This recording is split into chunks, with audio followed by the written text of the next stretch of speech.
Okay, bumaba na po yung mga character sa Star Wars para mag-traffic sa Baguio City. Ayan na po sila, oh.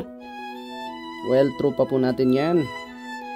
And konting consideration lang pag ganito po yung ating weather, zero visibility.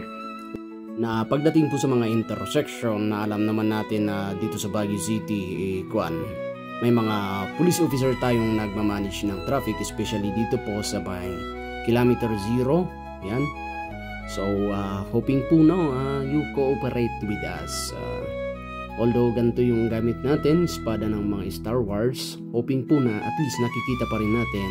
Kasi hindi natin pwedeng bitawan yan kahit ganito po na zero visibility, baka lalo pong magkaroon ng vehicular traffic accident po mga sir and ma'am.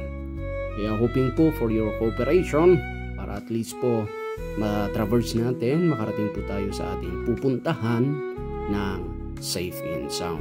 And isang warning lang po, tignan nyo itong truck na ito. Bawal po yung ganyang mga ilaw, mahuhuli po tayo. Unauthorized accessories po yung mga yan. So pwede po kayong mahuli.